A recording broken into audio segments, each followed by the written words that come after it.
चलिए recording start है। Let's move ahead. कुछ प्रैक्टिकल क्वेश्चंस को करते हैं। हम पढ़ रहे ये वाला यूनिट कौन सा, आपके सिलेबस के हिसाब से unit number 2 accounts for not for profit concern, जो स्टार्ट होता है पेज नंबर 63 से। तो यहाँ पर हमने क्या क्या पढ़ा, एक बार उसका ओवरव्यू लेते हैं।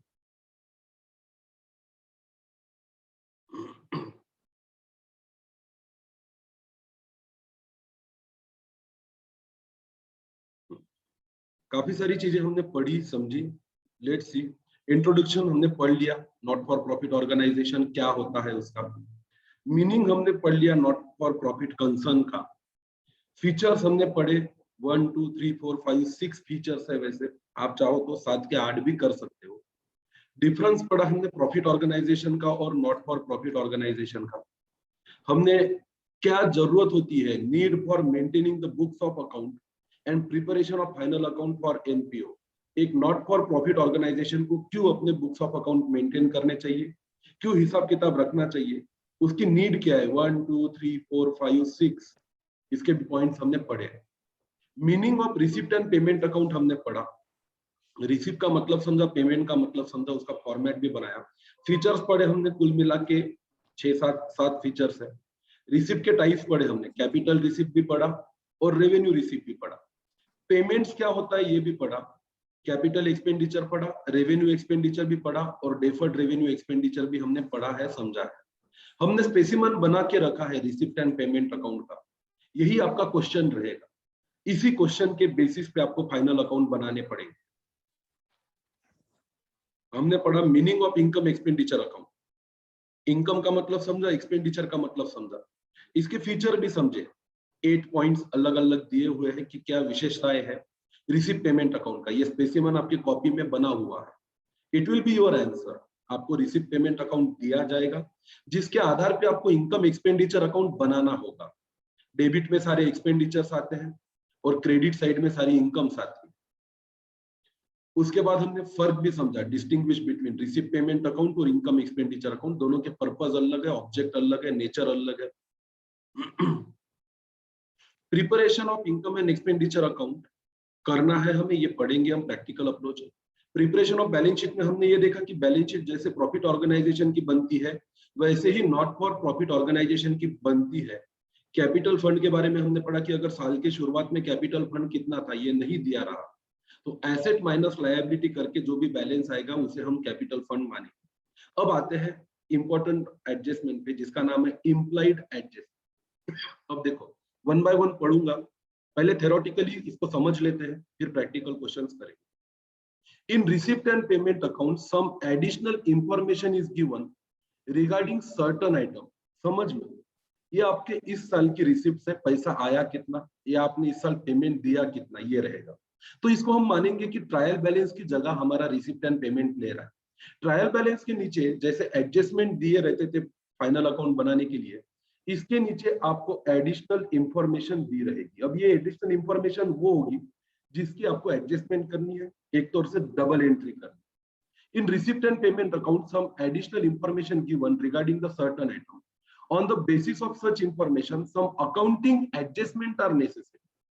हमने पढ़ा कि किस टाइप की एडजस्टमेंट हो सकती है। जैसे पैसा पिछले साल का और इस साल का आया है तो इनकम में सिर्फ इस साल का पैसा जाना चाहिए, पिछले साल का पैसा इस साल की इनकम नहीं कहलाएगा, वो ऑलरेडी पिछले साल की इनकम कंसीडर की जा चुकी थी। Such adjustment are known as implied और hidden adjustment। इस पे आपको MCQ fill in the blank या वन लाइनर पूछा जा सकता है। कुछ एडजस्टमेंट इम्प्लाइड होती है, उसके बारे में कुछ लिखा नहीं होता या हिडन होती है। एग्जांपल के तौर पे जब हम फाइनल अकाउंट करते थे तो ट्रायल बैलेंस में आपको दिया रहता था एडवर्टाइजमेंट पेड फॉर 3 इयर्स और नीचे कुछ नहीं लिखा होता। ये इम्प्लाइड या हिडन एडजस्टमेंट जिसका आधार लेकर हम 1 साल का पैसा पीएनएल में और 2 साल का पैसा बैलेंस शीट में दिखाते थे। इंश्योरेंस के आगे लिखा होता था फॉर द ईयर एंडेड 30 जून, तो हम समझ जाते थे कि हमारा फाइनेंशियल ईयर मार्च में खत्म हो रहा है तो अप्रैल में जून 3 महीने का प्रीपेड है। ये इम्प्लाइड या हिडन एडजस्टमेंट हुआ करती। कुछ एडजस्टमेंट स्पेसिफिकली लिखी होती है, कुछ एडजस्टमेंट इम्प्लाइड होती है, हिडन होती है। Some implied or hidden adjustment are given below. These items are given in receipt and payment account. अब देखो, आप मुझे बताइए रिसीप्ट साइड में या पेमेंट साइड में लिखा है रेंट, पर उसके आगे लिखा हुआ है ब्रैकेट में 11 मंथ। इसका क्या मतलब होता है? आप चाहो तो अपना माइक ऑन रख के मेरे साथ डिस्कशन कर सकते हो। 11 महीने का रेंट पे किया है। पेएबल है। हाँ, अब दो चीजें हो सकती है, या तो ये रिसिप्ट में रहेगा या तो पेमेंट में रहेगा। रिसिप्ट में है या पेमेंट में है, इसके बेसिस पे डिपेंड करता है कि इसकी हिडन एडजस्टमेंट क्या है। पहले मैं बात करता हूँ रिसिप्ट साइड। अगर रिसिप्ट में लिखा है कि रेंट 11 महीने का 11,000 मिला, तो इसकी एंट्री होगी कैश को डेबिट 11,000 और इनकम को क्रेडिट 11,000। ये तो हो गया। अब इसका मतलब है कि अगर ये हमारी इनकम है तो 1 महीने का रेंट अभी भी आना बाकी है। तो इसकी हिडन एडजस्टमेंट क्या होगी? मैं सुनना चाहता हूं आपसे जर्नल्स। मैं चाहता हूं माइक ऑन करें और फटाफट मेरे बच्चे मुझे जवाब दे कि अगर रिसिप्ट की बात हो रही है 11 महीने का 11,000 रेंट मिल गया, जो 1 महीने का नहीं मिला उसकी डबल एंट्री क्या करो? Rent receivable account, rent income credit. हाँ, रेंट रिसीवेबल को डेबिट और रेंट इनकम को क्रेडिट। रेंट रिसीवेबल का डेबिट कहाँ दिखेगा? बैलेंस शीट कैसे? Asset side. और रेंट इनकम का क्रेडिट किसमें ऐड हो जाएगा? रेंट की इनकम। अच्छा, अब मैं बात करता हूं कि ये रेंट 11 महीने का पेमेंट है। It is not a receipt, it is a payment. इसका मतलब क्या है कि हमने 11 महीने का एक्सपेंस किया है, रेंट दिया है, इसकी जर्नल एंट्री क्या हो? Rent account debit to rent payable credit. नहीं, पहली एंट्री होगी रेंट एक्सपेंस अकाउंट को डेबिट और कैश अकाउंट को क्रेडिट, क्योंकि पेमेंट में दिख रहा है। पेमेंट में दिख रहा है मतलब कैश को क्रेडिट कर दिया है, मतलब हमें रेंट के एक्सपेंस को डेबिट करना है। ये तो हो गई सीधी सीधी जो बात दिख रही थी हमें रिसीप्ट पेमेंट अकाउंट के पेमेंट साइड। अब इसके अंदर एक एडजस्टमेंट भी है। 11 महीने का रेंट दिया, इसका मतलब है कि 1 महीने का रेंट अभी भी दिया नहीं है। अब इसके लिए क्या एडजस्टमेंट करो? रेंट एक्सपेंस को डेबिट और रेंट पेएबल को क्रेडिट। हाँ, रेंट एक्सपेंस को डेबिट और रेंट पेएबल को क्रेडिट। बहुत अच्छी बात है, समझ गए आप लोग। चलो फिर आगे बढ़ते। 10% loan from bank of India 20,000 जो लिया था 1 जनवरी 2020 को, और मान के चलते हैं कि साल खत्म होता है 31 मार्च 2020। अब अगर हमने 10% लोन लिया है 20,000, तो इस पे 3 महीने का इंटरेस्ट कैलकुलेट करना पड़ेगा।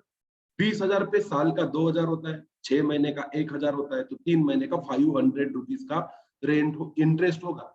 इस इंटरेस्ट की एडजस्टमेंट एंट्री करनी पड़ेगी। क्या एंट्री पास करोगे बताओ?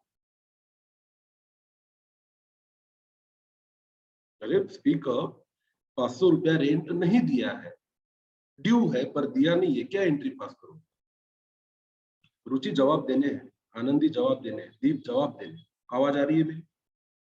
रेंट सॉरी इंटरेस्ट और रेंट पेएबल नहीं, इंटरेस्ट रेंट नहीं, सॉरी इंटरेस्ट। क्या एंट्री पास करोगे? इंटरेस्ट अकाउंट को डेबिट और इंटरेस्ट पेएबल या बैंक लोन को क्रेडिट। इंटरेस्ट का एक्सपेंस में पीएनएल में डेबिट होगा, इनकम एक्सपेंडिचर में डेबिट होगा, और इंटरेस्ट पेएबल जो है वो आपके लोन अकाउंट में ऐड हो जाएगा, लायबिलिटी में दिखेगा।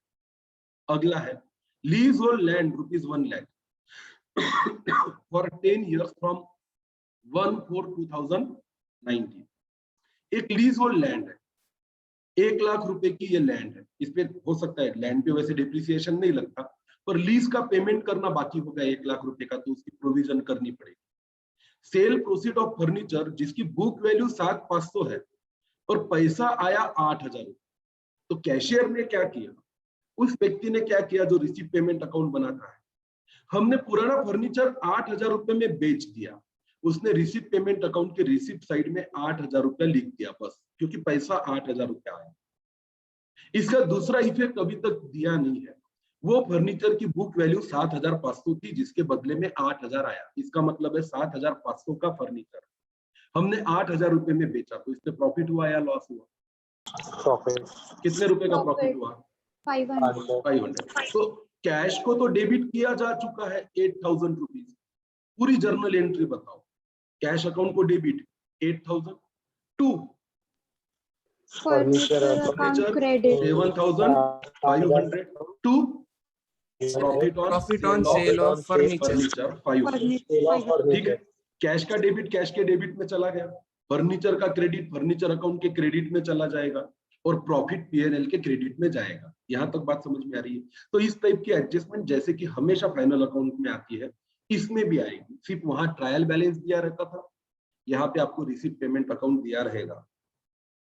चलो एक एग्जांपल और दिया, रिसीट पेमेंट अकाउंट के पेमेंट साइड में by 10% fix deposit 1 lakh rupees deposit किया था 1 जनवरी 2020 को, ये दिया हुआ है। तो इसका मतलब है पेमेंट में दिखाया है, मतलब कैश को क्रेडिट हो चुका है। इसका सेकंड इफेक्ट कहां दोगे, डेबिट कहां करोगे बताओ? एसेट साइड में, balance sheet. Asset side balance sheet. हाँ, तो बैलेंस शीट के आपको बैलेंस शीट के एसेट साइड में यहाँ पे फिक्स डिपॉजिट दिखाना पड़ेगा 1 लाख रुपए। ये हो गया एक इफेक्ट। क्या इसमें कोई हिडन एडजस्टमेंट है क्या? हाँ है। हाँ, इंटरेस्ट अगर हमने डिपॉजिट किया है तो हमें इंटरेस्ट मिलना चाहिए, जो अभी तक मिला नहीं है। मिला नहीं है पर हमने कमा लिया, ये हमारी इनकम है। 3 मंथ्स का मिलेगा ना? हाँ 3 मंथ्स का, जनवरी फरवरी और मार्च महीने का। तो 1 लाख रुपए पे 10% मतलब 10,000 रुपए साल का, 5,000 रुपए 6 महीने का, तो 2,500 रुपीज का इंटरेस्ट बनता है 3 महीने का। इसकी हिडन एडजस्टमेंट करनी पड़ेगी। बोलो, इंटरेस्ट अर्न किया पर रिसीव नहीं किया, इसकी हिडन एडजस्टमेंट क्या होती है? इंटरेस्ट रिसीवेबल अकाउंट को डेबिट, इंटरेस्ट रिसीवेबल अकाउंट को, हाँ इंटरेस्ट रिसीवेबल को डेबिट और इंटरेस्ट इनकम को क्रेडिट। इंटरेस्ट रिसीवेबल जो है वो आपका एसेट है, बैलेंस शीट के एसेट साइड में दिखेगा 2,500 और इनकम एक्सपेंडिचर के इनकम साइड में दिखेगा 2,500। इस तरीके के इसके दो इफेक्ट हम देखेंगे। तो ये एक हिडन एडजस्टमेंट हो सकता है, इसको ध्यान से देखना है। In above example implied adjustment is outstanding interest on fixed deposit because no receipt of interest on fixed deposit is given. Rate of interest on fixed deposit is given along with the date of deposit into the bank. Therefore हमें 2,500 की adjustment entry करनी पड़ेगी जब हम बनाएंगे final account. Deepesh camera on कर। प्रियांशु आप camera नहीं ऑन कर रहे, व्हाट्स द प्रॉब्लम? चालू रखो भाई camera. Outstanding interest on fixed deposit 2,500 should be credited to income expenditure account and it is to be shown on the debit side of a balance sheet. ये basics हमारे पहले से ही पक्के हैं, हमें करते हैं। अब देखो कैपिटल फंड एक वर्ड दिया हुआ है, इसका मतलब क्या होता है? Capital fund is shown on the liability side of a balance sheet of not for profit concern. Capital fund is created from capital income and by capitalizing the surplus effect. Balance sheet जब बनेगी not for profit organisation, तो इसमें जो capital fund रहेगा इसमें credit balance रहेगा और ये लायबिलिटी साइड में दिखाया जाएगा। अब इस कैपिटल फंड में बैलेंस दो प्रकार से आ सकता है, मैं उदाहरण देता हूं। ये आपका रिसिप्ट एंड पेमेंट अकाउंट, आपके रिसिप्ट साइड में स्पेसिफिक डोनेशन है 2 लाख रुपए, तो कैश को डेबिट कर लिया आपने, कैश ले ली, उसकी एक एंट्री यहाँ पे करके रख कि 2 लाख रुपए हमें मिल गए। इसकी सेकंड एंट्री क्या होगी? अगर एक कैपिटल रिसिप्ट है तो इनकम में क्रेडिट नहीं होगा बल्कि कैपिटल फंड में क्रेडिट होगा। कितना? 2 लाख। तो इस तरीके से बैलेंस शीट में डबल एंट्री होती है। पहली एंट्री कैश अकाउंट में डेबिट और दूसरी एंट्री कैपिटल फंड में क्रेडिट। और वहां पे पैसा कहां से आता है? आपने आपका इनकम एंड एक्सपेंडिचर अकाउंट बनाया, आपकी इनकम की टोटल है 1 लाख रुपीज रेवेन्यू इनकम की, आपके एक्सपेंडिचर है 90,000 रुपीज, तो आपके पास 10,000 का सरप्लस। ये सरप्लस भी ऐड हो जाएगा कैपिटल फंड में 10,000 रुपया और बाहर दिखेगा 2,10,000। तो यही बात यहाँ पे लिखी है। कैपिटल फंड दिखता है liability side of balance sheet, इसमें आता है वो बैलेंस जो आपका कैपिटल इनकम है और वो बैलेंस जो आप सरप्लस को कैपिटलाइज करते हो। तो ये जो आपका नेट प्रॉफिट यहाँ पे दिख रहा है इनकम एक्सपेंडिचर अकाउंट में, ये प्रॉफिट भी कैपिटल में ऐड होगा, डेफिसिट होगा तो बाकायदा माइनस होगा। आगे बढ़ते हैं। Net surplus is added to the capital fund and deficit is deducted from the capital fund. ये भी वही एडजस्टमेंट है। हाँ बेटा बोलो। सर आपने वो भी जो बताया ना कैपिटलाइजिंग और नेटवर्क चला गया था, एक बार बताओ ना थोड़ा। अच्छा मैं ये बोल रहा हूँ कैपिटल फंड में दो चीजें दिखी है। इसमें जो बैलेंस क्रेडिट होता है वो आपका कैपिटल इनकम होता है, ये आपका कैपिटल जो सरप्लस है वो उसमें क्रेडिट होता है। अब कैपिटल इनकम क्या होती है कि जैसे आपके रिसिप्ट एंड पेमेंट अकाउंट में स्पेसिफिक डोनेशन आपको मिला 2 लाख रुपए का, तो एक एंट्री हो चुकी है, कैश को डेबिट हो चुका है। अब ये डोनेशन जनरल वाला नहीं है, ये कैपिटल रिसिप्ट है, स्पेसिफिक डोनेशन है, तो इसकी एंट्री होगी कैश को डेबिट जो हो चुका है, आपको करना है कैपिटल फंड को क्रेडिट, कितना 2 लाख, और इस तरह से आपकी कैपिटल रिसिप्ट आपके कैपिटल फंड में ऐड होती है। दूसरा, आप इनकम एक्सपेंडिचर अकाउंट बनाते हो, मान के चलो आपकी इनकम 1 लाख है, आपके एक्सपेंडिचर 90,000 है, तो आपका सरप्लस है 10,000, वो भी इसमें ऐड होगा और बाहर 2,10,000 रुपए आपको दिखेगा आपके कैपिटल फंड में। Specimen of a balance sheet हम एक बार डिस्कस कर लेते हैं। यहाँ पे आपका कैपिटल फंड होता है, उसका ऑलरेडी ओपनिंग बैलेंस दिया होता है, नहीं दिया रहा तो हम बैलेंस शीट फिगर करके ले लेते हैं। इसमें हम ऐड करते हैं डोनेशन जो कैपिटलाइज करना। डोनेशन 2 प्रकार के हो सकते हैं, एक ऐसा डोनेशन जो आपकी इनकम है, एक ऐसा डोनेशन जो आपको कैपिटलाइज करना है। एंट्रेंस फी भी 2 प्रकार की हो सकती है, जो इनकम में जाएगी या कैपिटलाइज होगी। नहीं कुछ दिया तो याद रखना एंट्रेंस फी को कैपिटलाइज ही करना है। सरप्लस है तो इसको भी इसमें ऐड करना है और इस तरीके का आपका कैपिटल फंड बनेगा जो बैलेंस शीट में दिखेगा। डेफिसिट है तो लेस करो। फिर कुछ लोगों ने आपको पैसा दिया कैश और अकाउंट में या रिसीट पेमेंट अकाउंट में, आपको बिल्डिंग फंड के नाम से रिसीट दिख रही है, तो आपने कैश को डेबिट कर दिया, बिल्डिंग फंड को बैलेंस शीट में सीधा सीधा क्रेडिट करो। एंडोमेंट फंड आपको मिल सकता है। इन सब शब्दों का मतलब लीगेसी, एंडोमेंट फंड नीचे दिया है, हम पढ़ेंगे और समझेंगे। टूर्नामेंट फंड आपको मिल सकता है, कि मैंने कल एक्सप्लेन भी किया था, खास टूर्नामेंट के लिए पैसा है, उसको भी यहाँ क्रेडिट कर दो। कोई और स्पेशल फंड हो सकता है, उसको क्रेडिट कर दो। चैरिटी फंड हो सकता है, कोई स्पेशल पर्पस चैरिटी के लिए किसी ने आपको पैसा दिया, क्रेडिट करो।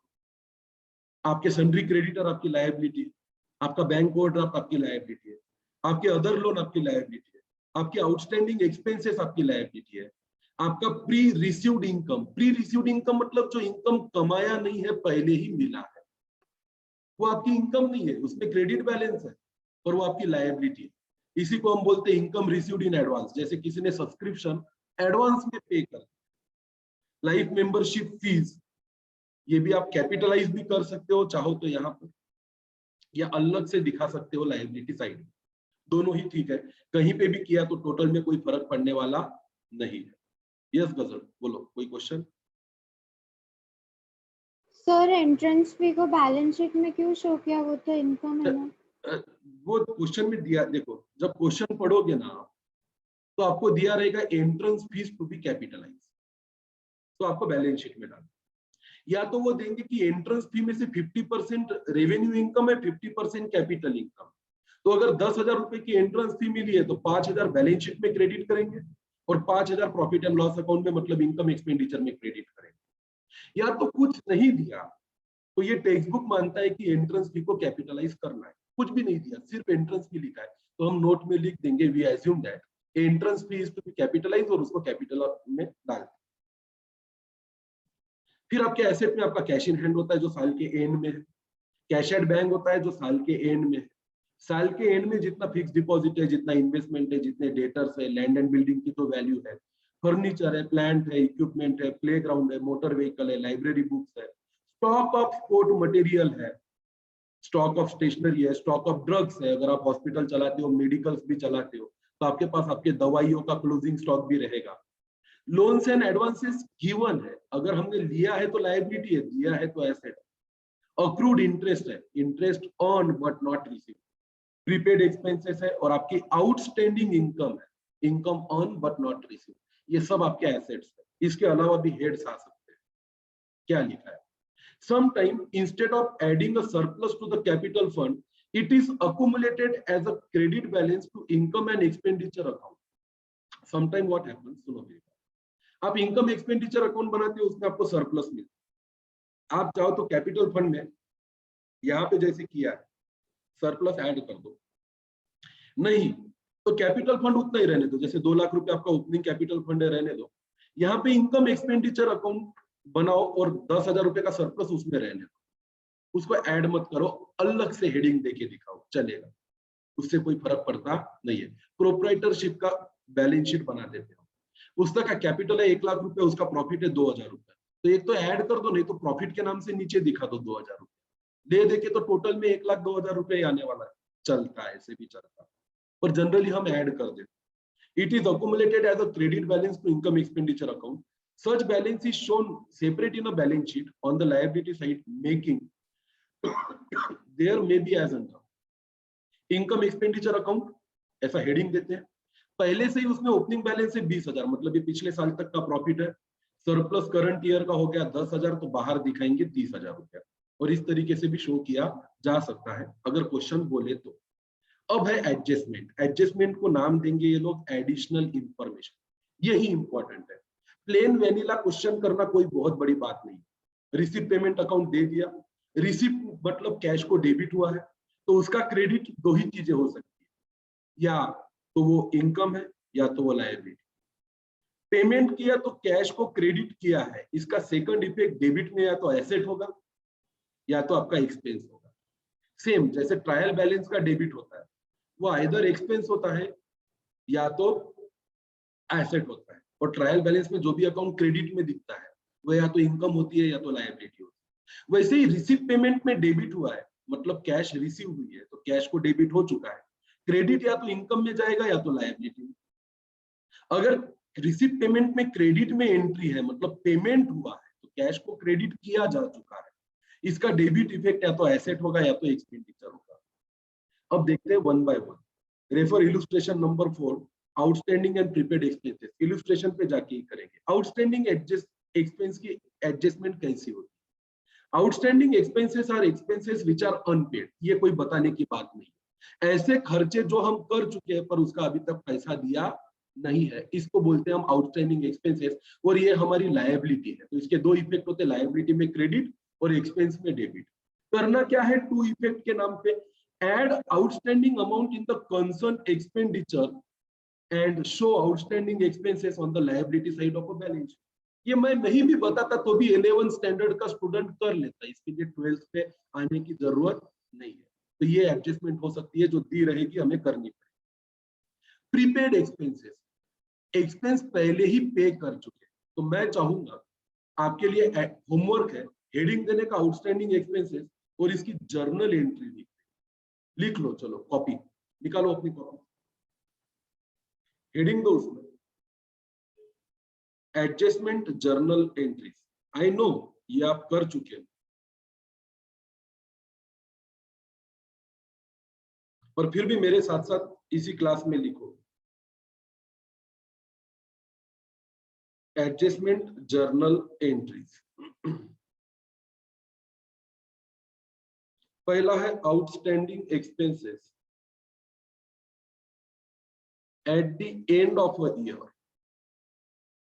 साल के एंड में एक्सपेंसेस आउटस्टैंडिंग है, क्या एंट्री पास करो, एक्सपेंस अकाउंट को डेबिट, और ब्रैकेट में लिखोगे add to expenses to outstanding expense account, bracket में लिखोगे शो ऑन लायबिलिटी साइड। ये हो गई इसकी डबल इफेक्ट। ये है outstanding expenses eight the end of year की एडजस्टमेंट जर्नल एंट्री। हम पढ़ेंगे, लिख लेंगे, और फिर करना तो है ही हम। अब दूसरी एंट्री देखते हैं क्या है। दूसरी एंट्री हमें करनी होगी प्रीपेड एक्सपेंसेस, तो हम हेडिंग देंगे बी नंबर,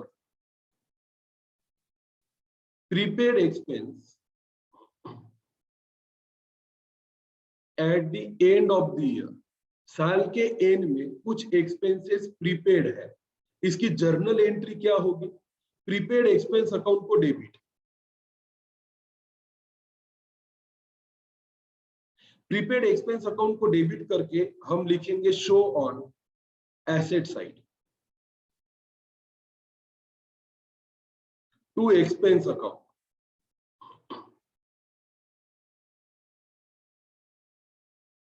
और ब्रैकेट में लिखेंगे डिडक्ट फ्रॉम एक्सपेंस, एक्सपेंस में से माइनस करना।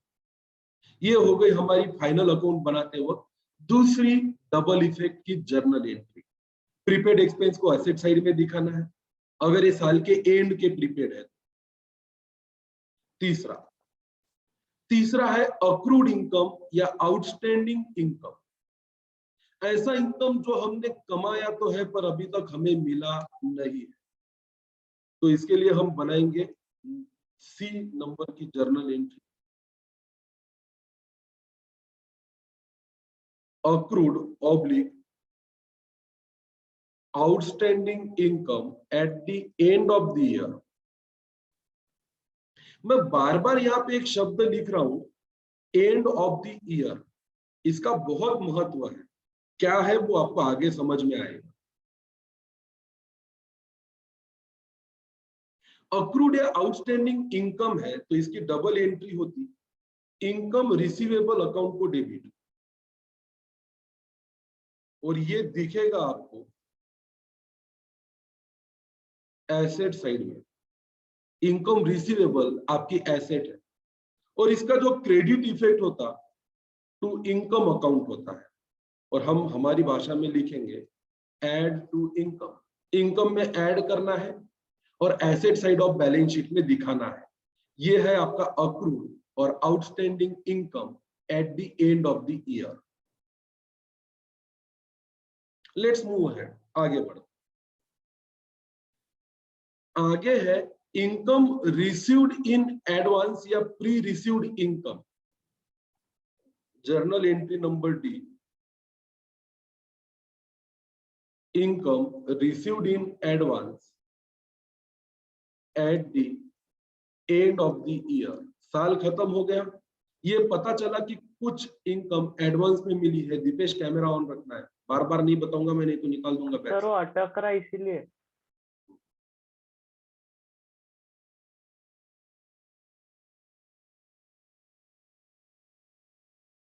मानसी तुम भी कैमरा ऑन रखो।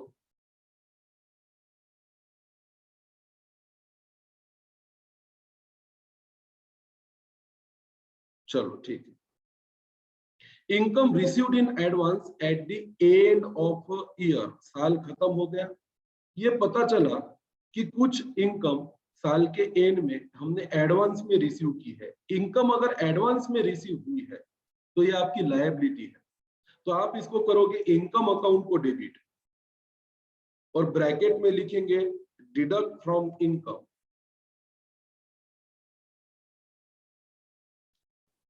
To income received in advance.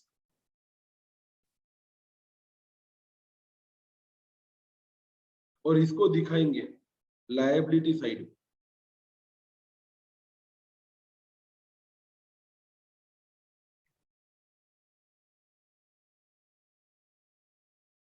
ये हो गई हमारी adjustment entry for income received in advance at the end of a year की।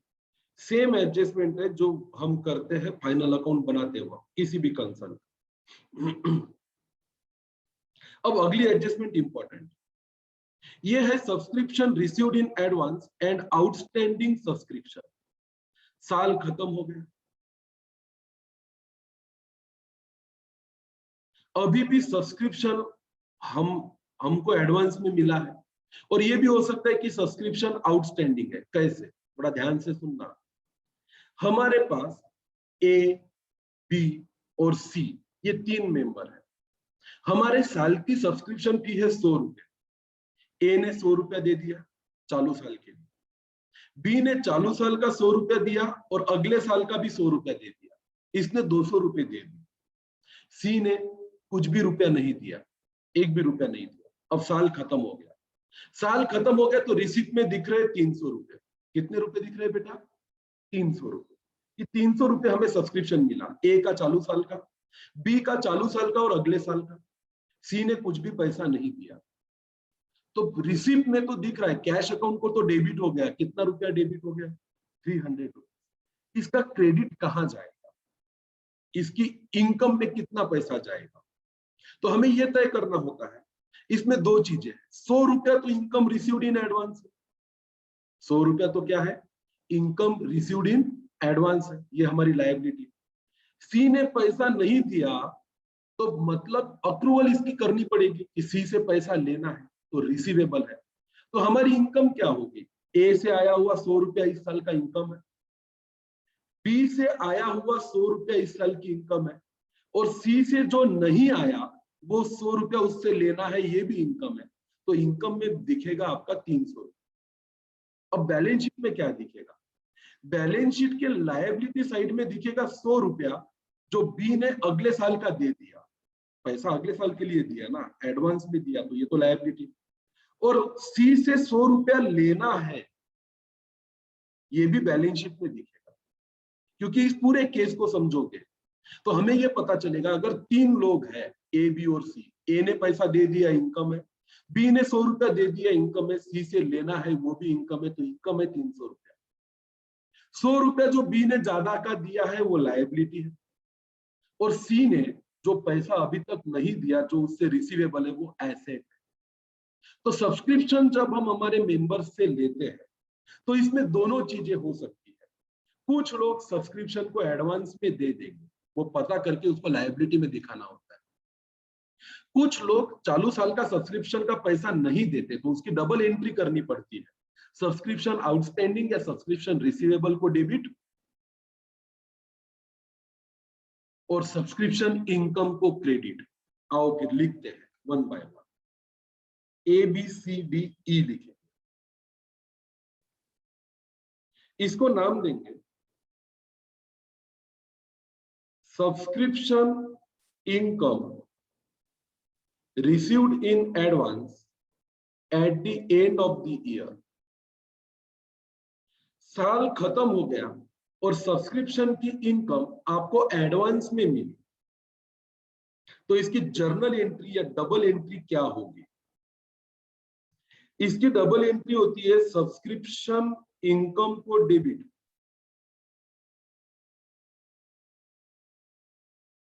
या फिर हम बोलेंगे deduct from subscription income, advance में मिला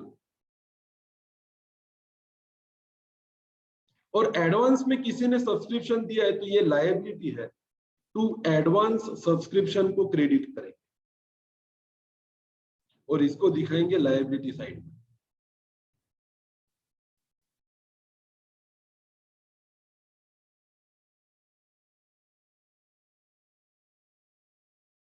उसी तरह आपके सब्सक्रिप्शन से जुड़ा हुआ एक काम और हो सकता है, वो है subscription outstanding at the end of the year. साल खत्म हो गया, कुछ लोगों का सब्सक्रिप्शन आउटस्टैंडिंग है, उन्होंने देना चाहिए था पर दिया नहीं, तो हम एंट्री पास करेंगे आउटस्टैंडिंग सब्सक्रिप्शन अकाउंट को डेबिट,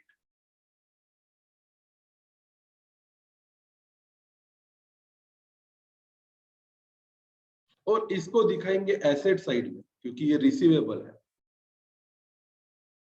और करेंगे सब्सक्रिप्शन इनकम को क्रेडिट।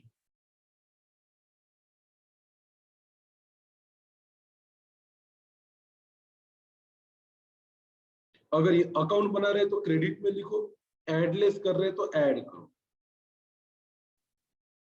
क्योंकि ये हमारा आउटस्टैंडिंग सब्सक्रिप्शन है, हमने लेना तो चाहिए था पर सामने वाले ने नहीं दिया, तो वो हमारे लिए रिसीवेबल।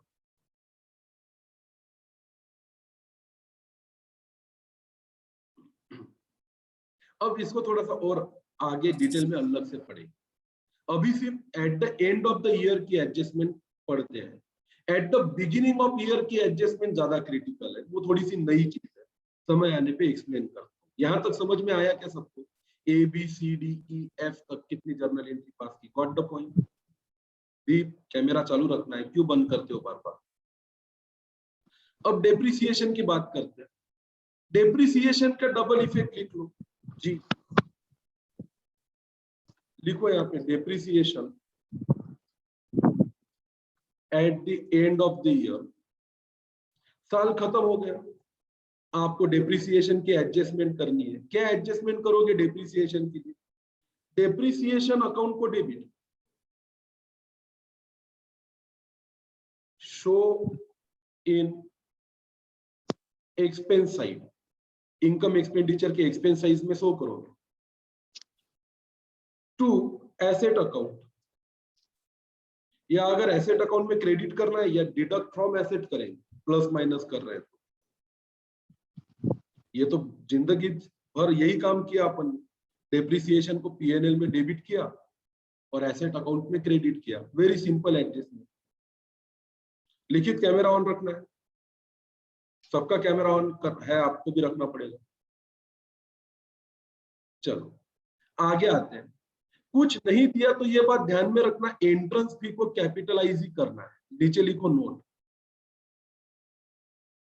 कुछ नहीं दिया तो एंट्रेंस फीस को कैपिटलाइज करना है।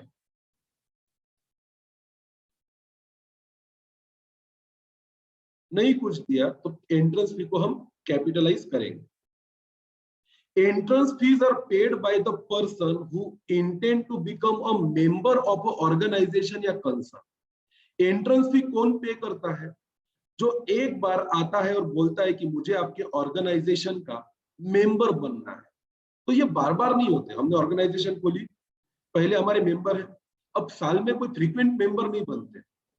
सब्सक्राइबर बहुत होते, सब्सक्रिप्शन देने वाले लोग होते। जैसे हम 30 लोगों ने मिलकर एक जिम खोला, नॉट फॉर प्रॉफिट ऑर्गेनाइजेशन के तौर पे, तो अपन 30 लोग इसके मेंबर्स हैं। तो हमने बोला कि भाई मेंबर बनना है तो एंट्रेंस फी देनी पड़ेगी, तो हमने साल के शुरुआत में एक बार दे दिया।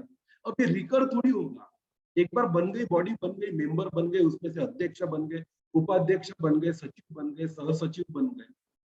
अब एंट्रेंस फी बार बार नहीं आती। अब अगले साल कोई नई बैच बनेगी, नए बच्चे आएंगे, उसमें से कुछ बोलेंगे कि हमको मेंबर बनना है, तो ये नॉन रिकरिंग नेचर का एक रिसिप्ट है आपका। इसलिए कुछ नहीं दिया तो एंट्रेंस फी को हम कैपिटलाइज ही करते हैं। कौन पे करता है? मेंबर जो बनना चाहता है। ये बार बार नहीं आते।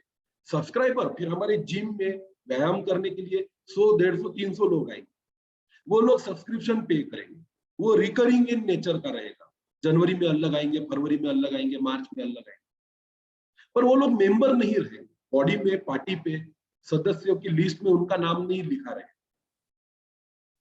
तो सब्सक्रिप्शन एक रिकरिंग नेचर का रेवेन्यू रिसिप्ट है और एंट्रेंस फी एक कैपिटल नेचर का नॉन रिकरिंग रिसिप्ट है। Generally entrance fee are treated as a capital receipt या इनकम। जनरली बोला है, कोई थंब रूल नहीं है। अलग अलग किताबें पढ़ोगे तो एंट्रेंस फी को अलग अलग तरीके से ट्रीट किया जाता है। अब जहां ऑनगोइंग मेंबर्स बनते हैं, जैसे आपके घर के पास का, बच्चों कैमरा ऑन रखो। Why are you guys switching the cameras again and again? I don't understand what is the purpose and what is the reason. You are supposed to attend the class.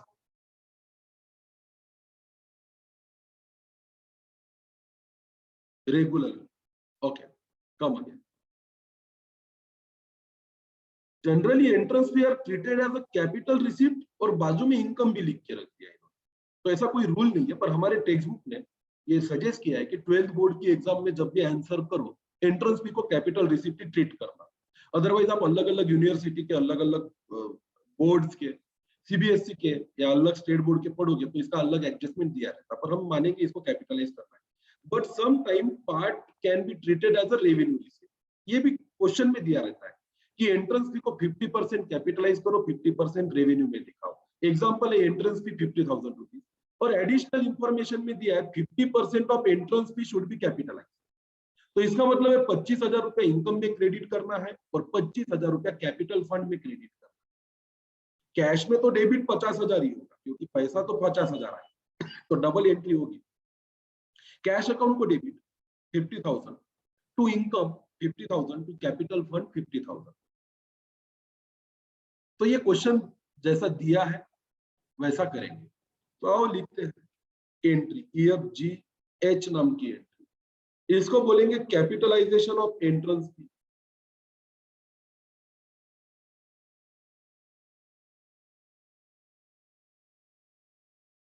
अगर entrance fee account में debit हुआ है तो आप उसको entry पास करोगे। Entrance fee account में credit हुआ है तो आप एंट्री पास करोगे। एंट्रेंस फीस अकाउंट को डेबिट, क्योंकि उसमें क्रेडिट पूरे 50,000 रुपए, टू कैपिटल फंड को क्रेडिट।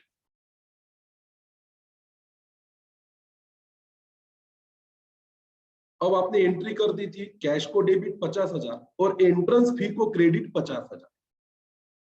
अब उसमें से 50% आपको कैपिटलाइज करना है, तो एंट्रेंस फी को 25,000 से डेबिट करो और कैपिटल फंड को 25,000 रुपए से क्रेडिट कर दो। इसको हम बोलेंगे कैपिटलाइजेशन ऑफ एंट्रेंस फीस। आगे बढ़ते हैं। Creation of specific fund out of donation. आपको डोनेशन दो प्रकार के मिलते हैं, एक रहता जनरल डोनेशन, एक रहता specific donation. General donation cash को डेबिट, इनकम को क्रेडिट। स्पेसिफिक डोनेशन कैश को डेबिट और कैपिटल फंड को credit. Donation means the gift given either by members or outsider to the organization, and types of donation are two: general donation, specific donation. General donation are treated as revenue income and it will be shown on the income side of income expenditure account. These donations are given without any condition. दान देने वाला donation देकर, दान देकर चला जाता है, बोले आपको इस पैसों का जो करना है करो, पुजारी का सैलरी करो, अकाउंटेंट की सैलरी करो, लैपटॉप खरीदो, कंप्यूटर खरीदो, पानी फिल्टर करने का कैन खरीदो, वेंटिलेटर खरीदो, ऑक्सीजन सिलेंडर खरीदो, हमें कोई लेना देना नहीं। पर कुछ डोनेशन स्पेसिफिक होते हैं, देने वाला बोलता है कि मेरे पैसों का क्या करना है। जैसे आप किसी मंदिर में जाइए, आपको वहां पे पानी पीने का एक बहुत बड़ा कुंभ मिलेगा, कुंड मिलेगा, और उसमें लिखा होता है श्री तोराजीमल अग्रवाल के द्वारा उनकी माता श्री की स्मृति प्रीत्यर्थ। ये देखा है आपने कि अपन कहीं जाते हैं तो लोग अपना दान देते हैं और किसी के स्मृति प्रीत्यर्थ, इन मेमोरी ऑफ समवन, वो लोग अपना डोनेशन देके वहां पे अपना नाम लिखवा लेते हैं। तो ये कौन से डोनेशन है? ये आमतौर पे स्पेसिफिक डोनेशन है। तो उसने 1 लाख रुपया देते वक्त बोला था कि ये पैसों से पीने का पानी का फिल्टर लगाना आपके हॉस्पिटल में और उसपे एक पार्टी लगा देना, इन्होंने दान दिया है और इनके स्मृति प्रीत्यर्थ ये पानी के पीने की यहाँ पे व्यवस्था की गई। So specific donation are sometimes given for specific purpose. The donor specifies the purpose for utilizing the amount donated by him. उस पैसों का वापर या यूटिलाइजेशन कैसा करना है वो स्पेसिफाई करता है donor. Donation for building fund, donation for prize fund, donation for sport tournament etcetera. तो एखादा व्यक्ति एखादे ट्रस्ट को आके डोनेशन देता है कि पहला पारितोषिक मेरे तरफ से, तो वहां लिखा होता है first prize sponsored by Dinesh Vadera professional academy. हमारे गुजराती नवरात्र उत्सव मंडल में काफी सारे इवेंट्स होते हैं, तो उसमें प्राइजेस होते हैं। तो लगभग ये मंडल वाले आते हैं मेरे पास, मैं भी सदस्य हूँ उसका, तो मुझे बोलते हैं सर आपके नाम से एक प्राइज पहला होना चाहिए। तो ठीक है भाई, इस टूर्नामेंट का ये पहला प्राइज मेरे तरफ से। तो वो उनके लिए एक स्पेसिफिक डोनेशन। अब उस पैसों का उपयोग वो सिर्फ फर्स्ट प्राइज देने के लिए ही करेंगे, चाहे वो डांस कॉम्पिटिशन हो या फैंसी ड्रेस कॉम्पिटिशन हो या anything else. Such donation should be shown on the liability side of the balance sheet. अब स्टॉक ऑफ स्टेशनरी का क्या हो? अब हम जब स्टेशनरी खरीदते हैं तो पेमेंट करते हैं।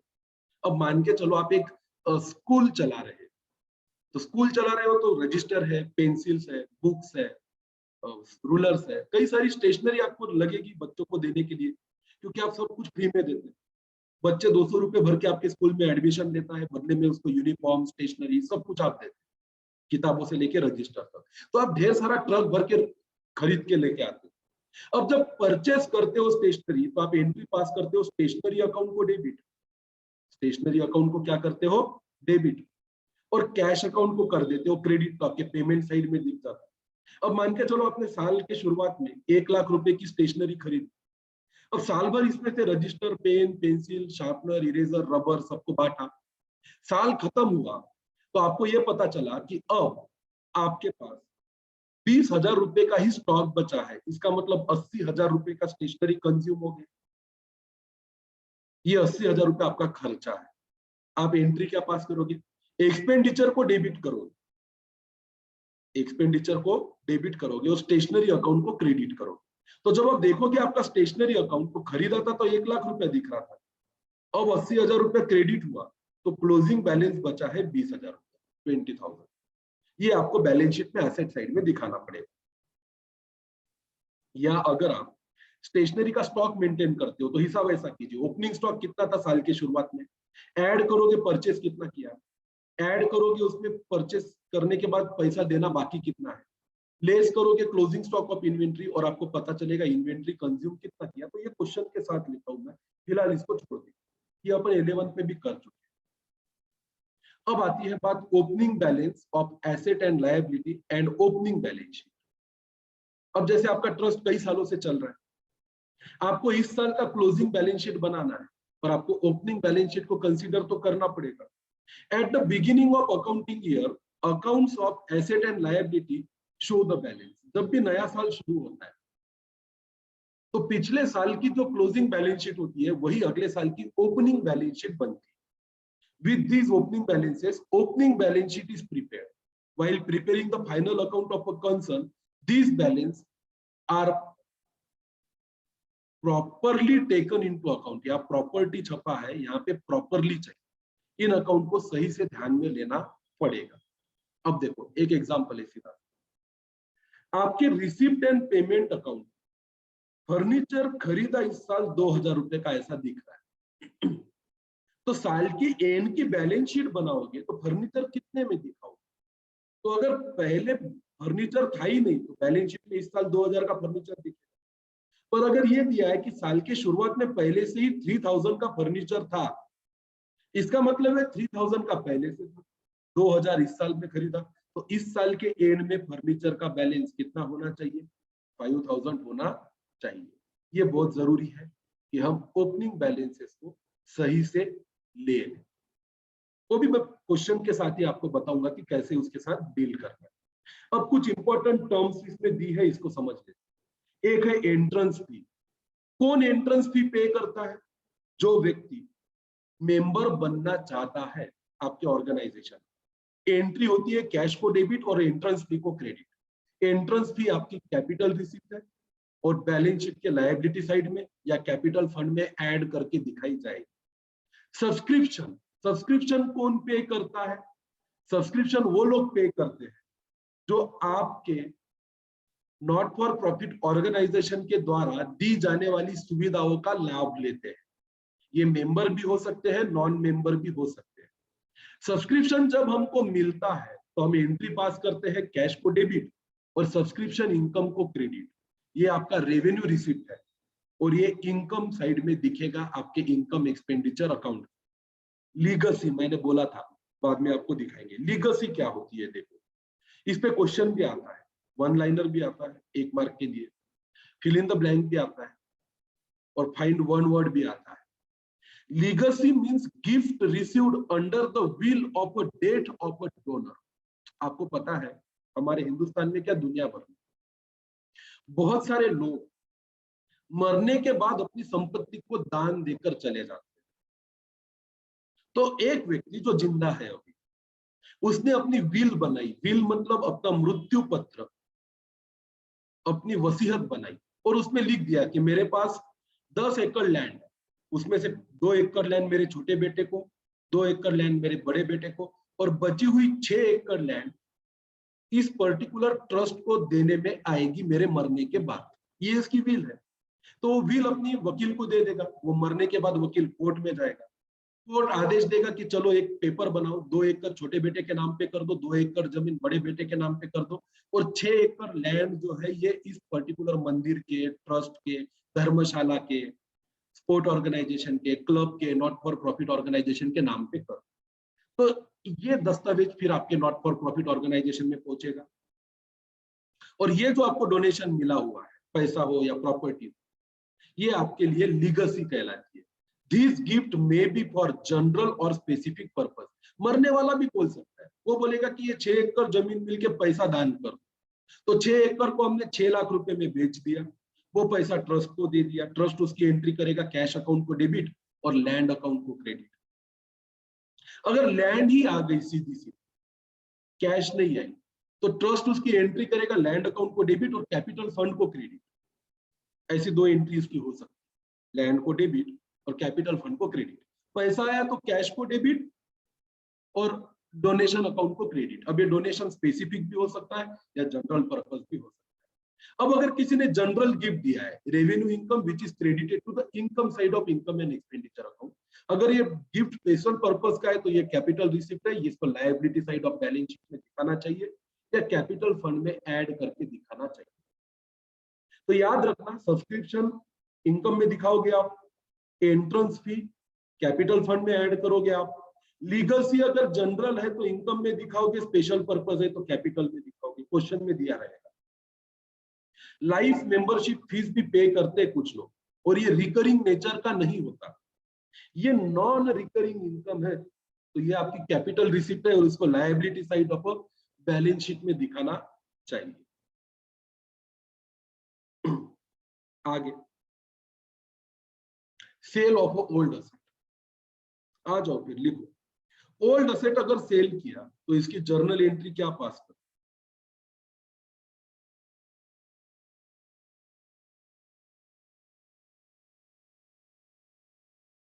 Cell of old asset. Old asset sale किया तो कैश अकाउंट को डेबिट होती है, जो आपको ऑलरेडी दिया रहता है। लॉस है तो loss on sale of asset account को डेबिट करोगे।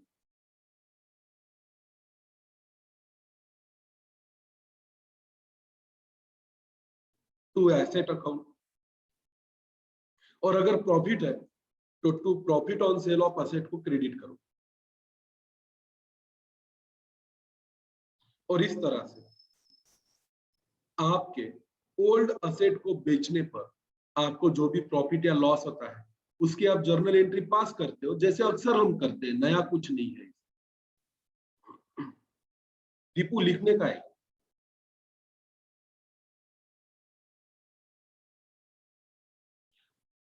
अगला है sale of scrap, sale of newspaper, रद्दी भंगार टूटे फूटे फर्नीचर, नया न्यूज़पेपर की रद्दी etcetera, scrap of old material are sold in the market. It is treated as recurring income. Therefore, it is credited to income side of income and expenditure account. इसको highlight करो। तो आपको दिया रहेगा sale of scrap, receipt side में पैसा आ गया 2000 रुपए, इसका सेकंड इफेक्ट देना है आपको income side of income and expenditure account. Sale of old newspaper is a miscellaneous income, it is credited to income side of income expenditure account. Specific donation है तो कैपिटल रिसिप्ट है, balance sheet में दिखाओगे। General donation है तो cash को debit और income को क्रेडिट। स्पेसिफिक फंड आप किसी भी चीज के लिए क्रिएट कर सकते हो, बिल्डिंग के लिए, प्राइज फंड के लिए, टूर्नामेंट के लिए। एंडोमेंट फंड मैंने बोला था कि नीचे लिखा हुआ है, इसका मतलब समझ गया। It is a fund created out of a specific amount earmarked, gifted और डोनेटेड। एनबार्क करना मतलब उस पर स्पेसिफिक स्टैंप लगा देना कि ये पैसा एक विशेष काम के लिए दिया है। The income of this fund is a specific income. It is shown on the liability side of a balance sheet. Endowment fund क्या हो? तो किसी पर्टिकुलर पर्पस के लिए अगर आपको किसी ने पैसा दिया, अब होता क्या है मैं बताऊं। किसी ने आपको 2 लाख रुपया दिया बिल्डिंग बनाने के लिए, ये आपका एक प्रकार का स्पेसिफिक डोनेशन है। अब ये 2 लाख रुपए का करना क्या, बिल्डिंग बनाने को तो टाइम है, तो आपने बैंक में डिपॉजिट कर दिया। इसको कहां डिपॉजिट कर दिया, बैंक में। तो मुझे बताइए, जब आपने 2 लाख रुपया लिया था डोनेशन, तो एंट्री क्या पास की, कैश अकाउंट को किया था डेबिट, और एंडोमेंट फंड को या स्पेसिफिक डोनेशन फंड को किया था क्रेडिट 2 लाख रुपए। ये पहला काम हो गया। उसके बाद आपको लगा ये 2 लाख रुपए पास में रखने से अच्छा है बैंक में डाल देते, फिक्स डिपॉजिट में, इससे इंटरेस्ट आएगा। तो आपने एंट्री पास की, फिक्स डिपॉजिट अकाउंट को डेबिट और कैश अकाउंट को क्रेडिट, तो 2 लाख रुपया बैंक में चला गया। अब इस वाले एंडोमेंट फंड से, स्पेसिफिक फंड से आपको इंटरेस्ट मिला 20,000 रुपए। एंट्री क्या पास करोगे पता है, कैश अकाउंट को डेबिट, और ये इनकम को क्रेडिट ना करते हुए आप इसको बैलेंस शीट की लायबिलिटी साइड में एंडोमेंट फंड में ही क्रेडिट करोगे।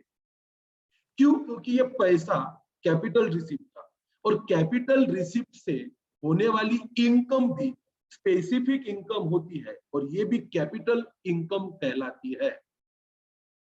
तो क्वेश्चन में दिया रहेगा कि ये जो फिक्स डिपॉजिट पे इंटरेस्ट मिला है ना, ये एंडोमेंट फंड पे मिला है, तो कैश को डेबिट करो, बैंक को डेबिट करो जहां पे भी आपका इंटरेस्ट आया है, और क्रेडिट उसी फंड को करो, तो वो फंड 2 लाख से बढ़ के 2,20,000 हो जाएगा। अदर कोई भी छुटुक पुटुक इनकम में ही क्रेडिट कर देगी। तो आइए एक एक एग्जांपल के साथ अपन इलस्ट्रेशंस को करना स्टार्ट करते हैं। ट्रीटमेंट ऑफ स्टेशनरी हमारा पहला क्वेश्चन। बैलेंस शीट है 31 मार्च 2017 की, ध्यान से देखना। रिसिप्ट एंड पेमेंट अकाउंट है 31 मार्च 2018।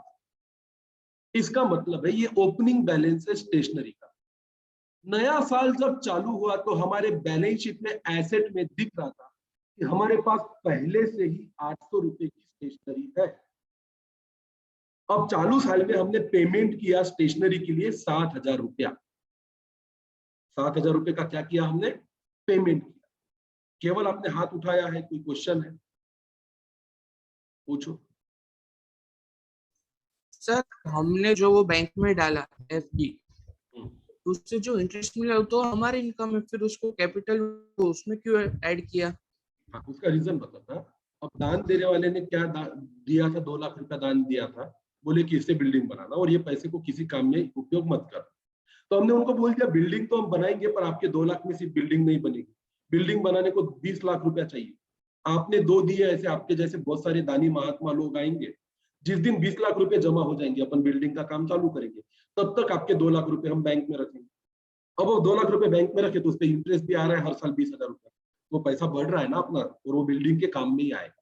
इसलिए फिर हम करेंगे कैश में इंटरेस्ट आया तो कैश को डेबिट या बैंक को डेबिट, और इनकम को क्रेडिट ना करते हुए उसी फंड को क्रेडिट करेंगे ताकि वो बिल्डिंग फंड बढ़ता चला जाए। अब इसमें डोनेशन भी रहेगा और उसपे मिला हुआ इंटरेस्ट भी रहेगा। अगर फंड एक एंडोमेंट फंड है, दिया रहेगा क्वेश्चन में, तो उसकी इनकम भी उसी फंड में क्रेडिट करनी है। अब कहीं पे भी कर, केवल मेरी बात को सुन, तो अगर उस 20,000 की इंटरेस्ट इनकम को इनकम में भी क्रेडिट करता तो इधर तेरा प्रॉफिट बढ़ेगा, जा ले दे के बैलेंस शीट के लायबिलिटी साइड में ही आएगा। अगर तू नहीं भी डालता इनकम में और डायरेक्ट बैलेंस शीट की लायबिलिटी में भी डालता है तो भी लायबिलिटी साइड में ही आएगा। घूम फिर के तो उसको आना है वहीं पे, और उससे बैलेंस शीट की टोटल भी चेंज होने वाली नहीं। थोड़ा सा अकाउंटिंग के फ्लो को दिमाग में क्लियर रखो, बातें अपने आप आसान होती चली जाएगी। मानसी, अनिकेत दोनों अटेंड कर रहे हो बेटा लेक्चर? मेरी हर बात को ध्यान से सुनो, बहुत इंपॉर्टेंट डिस्कशन है सब कुछ, डीप ध्यान देना। अब इस इलस्ट्रेशन पे आते हैं। आपको ऐसा तो क्वेश्चन एग्जाम में नहीं आएगा सिर्फ और सिर्फ स्टेशनरी का, आपको क्वेश्चन एक बड़ा क्वेश्चन आएगा, इसमें सब कुछ रहेगा। उसमें एक एडजस्टमेंट रहेगी कि ओपनिंग बैलेंस शीट दी रहेगी और उसमें दिखेगा कि स्टॉक ऑफ स्टेशनरी है 800 रुपए। फिर चालू साल के रिसीव पेमेंट में पेमेंट दिखेगा आपको 7,000 रुपीज का, नीचे और लिखा रहेगा 1,500 is outstanding for stationery bill, stock of stationery on 31st March is 1,300. With the help of above information, calculate the amount of stationery consumed during the year. तो आइए हम लिखते हैं solve illustration 1 page number 76।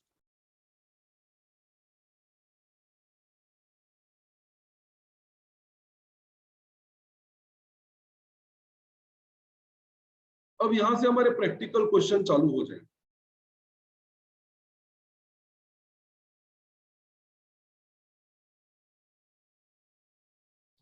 Solve illustration number 1, text book page number 76। अब देखो text book में आपको जो भी वर्किंग दिखेगी वो प्लस माइनस में दिखेगी। कैसे दिखेगी बेटा? प्लस में और माइनस। हम प्लस माइनस में नहीं करेंगे, हम करेंगे हर चीज का एंट्री, हम अकाउंट बनाएंगे डेबिट और क्रेडिट, इफेक्ट सेम आएगा पर हम प्लस माइनस नहीं करेंगे, हम अकाउंट के बंद हैं। मैंने आपको 11th में भी आपने देखा टेक्स्ट बुक में फाइनल अकाउंट में ज्यादातर चीजें प्लस माइनस में ही दी जाती, पर हमने कभी फाइनल अकाउंट प्लस माइनस के लॉजिक से नहीं किया, हमने हमेशा उसको डेबिट और क्रेडिट के लॉजिक से ही किया। यहाँ पे भी इस सवाल का जवाब हम प्लस माइनस में नहीं देंगे, हम डेबिट और क्रेडिट से देंगे। तो यहाँ पे कितनी चीजें हैं? साल के शुरुआत में 800 रुपए का स्टॉक था स्टेशनरी का, साल भर में 7,000 रुपए की स्टेशनरी परचेज की, 1,500 रुपए आउटस्टैंडिंग है, और साल के एंड में 1,300 रुपए का आपके पास स्टेशनरी का स्टॉक है। तो आओ मैं इसमें दिखाता हूं solution. Point number 1,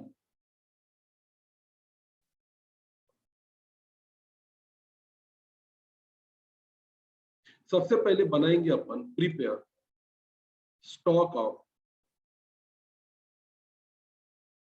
stationery account. एक स्टॉक ऑफ स्टेशनरी अकाउंट बनाएंगे। Opening balance of stock of stationery ₹800 is an asset and will have debit balance. Show on debit side of stock of stationery account as to balance brought down ₹800। Stationery account बनाओ, उसमें opening balance जो है 800 रुपए का, वो दिखा दो कि स्टॉक ऑफ स्टेशनरी अकाउंट में साल के पहले ही 800 रुपए का ओपनिंग बैलेंस है। नेक्स्ट पॉइंट, तो इसका काम कर लिया हम। ये जो स्टॉक ऑफ स्टेशनरी का ओपनिंग बैलेंस है कितना रुपया, 800 रुपया, उसको उसके सही जगह पे हमने दिखा दिया। ये हमारा एसेट है, एसेट का ओपनिंग बैलेंस हमेशा डेबिट होता है, तो इसको डेबिट में दिखा दिया। अब दूसरा है stock of stationery purchase 7000, 2 number लिखो। During the year payment is made, payment of ₹7,000 is made to purchase the stock of stationery. For this, debit stationery account and credit cash account. इसका entry क्या होगा कि इस साल 7,000 रुपए का stationery purchase किया है, स्टेशनरी अकाउंट को डेबिट करेंगे और कैश अकाउंट को क्रेडिट करेंगे। Cash account is already credited, पैसा दिया है, तो स्टॉक अकाउंट को हम पहले ही क्रेडिट कर चुके हैं, तो हमें अब स्टेशनरी अकाउंट को डेबिट करना है 7,000 रुपए। अब स्टेशनरी अकाउंट में 2 डेबिट बैलेंस दिखे, पहले से ही 800 रुपए का स्टेशनरी का स्टॉक है, 7,000 का खरीदा, तो टोटल स्टॉक हो गया 7,800। उसके बाद अगली लाइन पड़ेगी, 1,500 is outstanding for stationery bill. इसका मतलब है कि इस साल सिर्फ 7,000 रुपए का स्टेशनरी नहीं खरीदा, कैश में 7,000 का खरीदा है, 1,500 का बिल अभी भी देना बाकी है, मतलब खरीदा पर पैसा दिया नहीं। तो इसकी एंट्री क्या करेंगे, स्टेशनरी अकाउंट को करेंगे डेबिट, क्योंकि परचेस है, खरीदा है, स्टेशनरी कम सी, एंड अमाउंट पेएबल, ये लायबिलिटी। तो नीचे लिखेंगे 4 नंबर के पॉइंट पे, ₹1,500 is still payable for stationery. It means during the year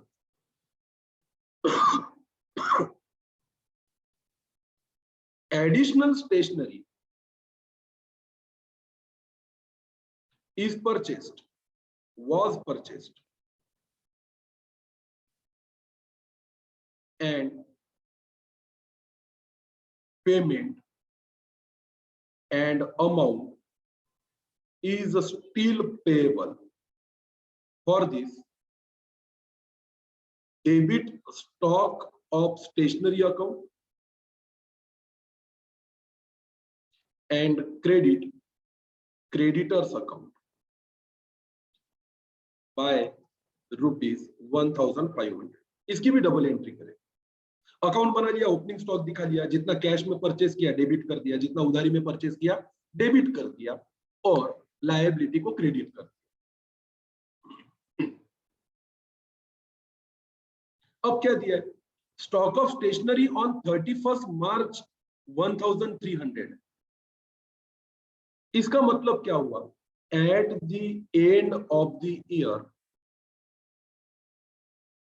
closing stock of stationery is ₹1,300। This is the closing balance of stationery account. ये स्टेशनरी अकाउंट का closing balance है। मुझे बताओ, स्टेशनरी हमारा एसेट है या हमारी लायबिलिटी है? मैं सुनना चाहूंगा। एसेट। एसेट का बैलेंस डेबिट होता है या क्रेडिट होता है? Debit debit debit. तो ओपनिंग बैलेंस डेबिट में दिखाएंगे कि क्रेडिट में दिखाएंगे किसी एसेट का? Opening balance debit debit. Debit और जो एसेट होता है जिसमें डेबिट बैलेंस होता है उसका क्लोजिंग बैलेंस डेबिट साइड में क्लोज होता है कि क्रेडिट साइड में क्लोज होता है? क्रेडिट क्रेडिट अपोजिट साइड में क्लोज होता है। Show it as by balance CD ₹1300। तो साल का क्लोजिंग स्टॉक, क्लोजिंग बैलेंस है उसका 1300। नीचे लिखेंगे, उसमें ब्रैकेट लिखेंगे, at the end of the year this closing balance of stock of stationery will be shown on asset side of balance sheet। अब स्टॉक का साल के एंड में जो क्लोजिंग बैलेंस है वो साल के एंड का एसेट है, उसको बैलेंस शीट में दिखाएंगे। लास्ट में करेंगे balance the stock of stationery account. इसका ओपनिंग बैलेंस आ गया, क्लोजिंग बैलेंस आ गया। The balancing figure will be the cost of stationery consumed. It will be shown on expenditure side of income expenditure account। ये मैंने theoretically बता दिया, ये लिखना वैसे जरूरी नहीं था, पर चलो मैं ये मानता हूं कि भूल गए होंगे आप बेसिक्स अकाउंट के, इसलिए एक बार रिवाइज करा दिया। आओ फिर ये अगर लिखना हो गया तो इस क्वेश्चन को सॉल्व कर। सवाल था कितने रुपए का स्टेशनरी कंज्यूम हुआ है या स्टेशनरी का एक्सपेंस कितना है। तो उसके लिए अपन बनाएंगे स्टॉक ऑफ स्टेशनरी अकाउंट, और जैसा लिखा है वैसा का वैसा अकाउंट बना के दिखाएंगे। अकाउंट के दो साइड्स होते हैं, पर्टिकुलर्स एसेट या पर्टिकुलर्स डेबिट और पर्टिकुलर्स क्रेडिट।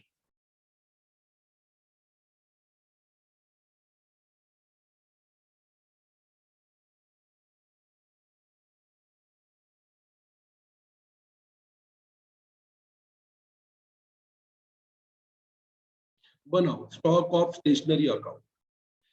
ये क्वेश्चन एक पार्ट ऑफ वर्किंग नोट रहेगा आपके फुल फ्लेज क्वेश्चन में, बड़ा आसान। फिर से क्वेश्चन पर आते हैं।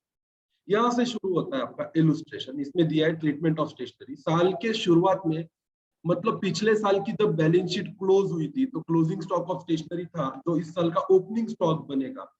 इसको हम यहां लिखेंगे टू बैलेंस BD। इस अकाउंट की शुरुआत हो रही है 800 रुपए के स्टॉक से। फिर साल भर में 7000 रुपए का स्टेशनरी खरीदा, एंट्री होगी स्टॉक ऑफ स्टेशनरी को डेबिट और कैश बैंक अकाउंट को credit. To cash account bracket में लिखेंगे परचेस्ड। कितने का खरीदा, सेकंड इफेक्ट दे रहे हैं। एक इफेक्ट यहाँ पे ऑलरेडी चला जा चुका है। अब एक बात ध्यान में रखना, ओपनिंग बैलेंस का एक ही इफेक्ट होता है और साल भर के ट्रांजैक्शन के दो इफेक्ट होते हैं। तो ये ओपनिंग बैलेंस तो ले लिया 800 रुपए, कैश में खरीदा मतलब कैश को क्रेडिट और स्टेशनरी को डेबिट। और खरीदा था 1500 का, जिसका क्या नहीं दिया अभी तक, पैसा नहीं दिया, मतलब परचेस तो हुआ है ना। तो स्टॉक ऑफ स्टेशनरी को डेबिट और क्रेडिटर्स को क्रेडिट। तो यहां भी करो टू क्रेडिटर्स परचेस किया है और जिसका पैसा अभी तक दिया नहीं है 1500।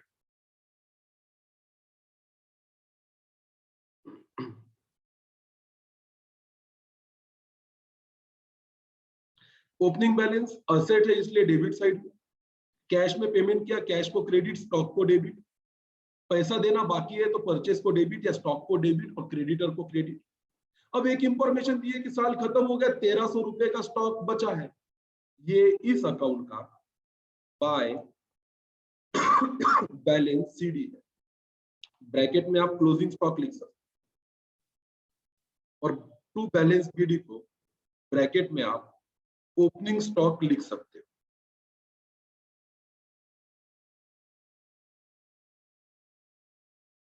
साल के एंड में 1300 का क्लोजिंग स्टॉक। अब इस अकाउंट का जो क्लोजिंग बैलेंस है ये 1300 तो बैलेंस शीट में दिखेगा साल के एंड में। अब हमने बोला इस अकाउंट को बैलेंस करो, डेबिट साइड की टोटल करो और क्रेडिट साइड की टोटल करो। 7000, 8500, 9300, 9300 डेबिट की टोटल, तो 9300 क्रेडिट की टोटल होनी चाहिए।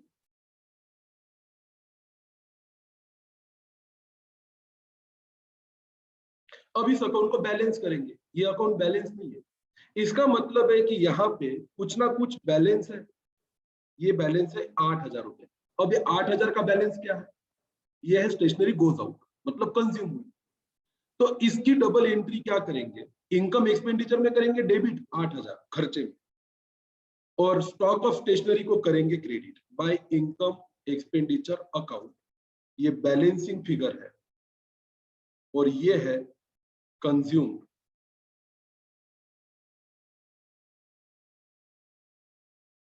इतने रुपए का स्टॉक ऑफ स्टेशनरी हमने कंज्यूम किया जो हमें मिला बैलेंसिंग फिगर से। अब हमने इस चीज को अकाउंट बनाकर किया।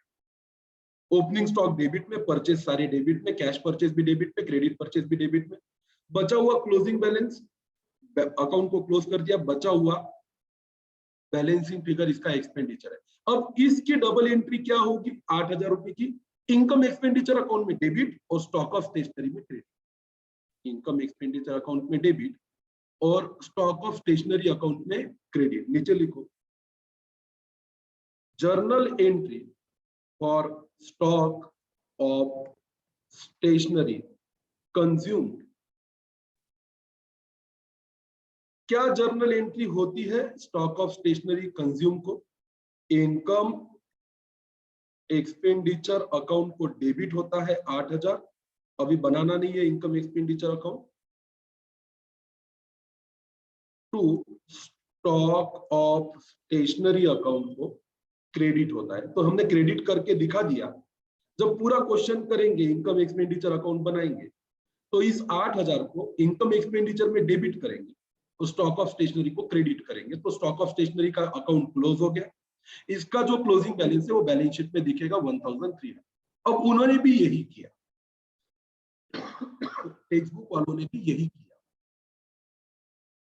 पर उन लोगों ने डेबिट क्रेडिट नहीं किया। उन लोगों ने क्या किया? प्लस माइनस किया। कैसे किया? देखो यहां पे देखोगे तो ध्यान में आएगा। ओपनिंग स्टॉक लिखा पहले 800 रुपया, ये रहा हमारा 800 रुपया।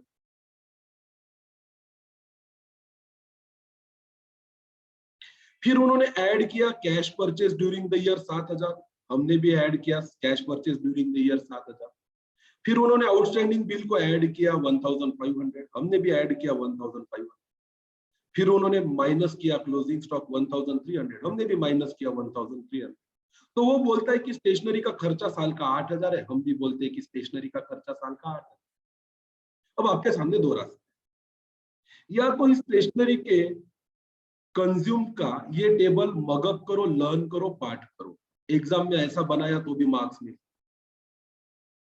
कि क्या ऐड करना है क्या लेस करना। तो कुछ बच्चे ऐसे होते हैं, ओपनिंग स्टॉक लेने का, फिर परचेस ऐड करने का, आउटस्टैंडिंग ऐड करने का, क्लोजिंग स्टॉक माइनस करने का। हाँ, ओपनिंग स्टॉक लिखने का, परचेस ऐड करने का, आउटस्टैंडिंग ऐड करने का, क्लोजिंग स्टॉक माइनस करने का, तो फिर बाद में जो बचता वो पीएनएल के डेबिट में दिखाना। ये एक तरीका है कुछ लोगों के पढ़ने का, जो मगअप करते हैं पर समझते नहीं है कि क्या करना है, पर पूरा रट लेते हैं, उनको भी पूरे मार्क मिलते, क्योंकि उनका पाठांतर इतना स्ट्रॉन्ग रहता है कि उनको पता ही रहता है ऐसा क्वेश्चन आया तो ऐसा करना पड़ता, पर उनके लॉजिक क्लियर नहीं। हमने जो किया लॉजिकली किया, 800 रुपए की डबल सिंगल एंट्री की क्योंकि ओपनिंग बैलेंस। कैश पे किया तो कैश को क्रेडिट और स्टेशनरी के स्टॉक को डेबिट किया। उधारी में खरीदा तो स्टेशनरी के स्टॉक को या परचेस को डेबिट किया और क्रेडिटर को क्रेडिट किया। बच गया वो क्लोजिंग बैलेंस है, बैलेंस शीट में दिखा देंगे। और बैलेंसिंग फिगर जो है इसको क्रेडिट स्टॉक ऑफ स्टेशनरी को और इनकम एक्सपेंडिचर को डेबिट। तो बताइए मुझे ये क्या बनाया हमने, स्टॉक ऑफ स्टेशनरी अकाउंट समझ में आया क्या?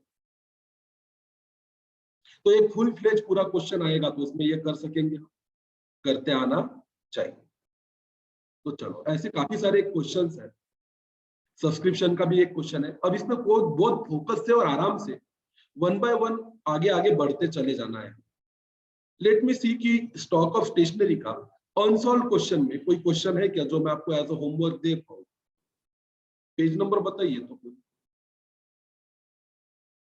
अनसॉल्व क्वेश्चन कहां से स्टार्ट होते?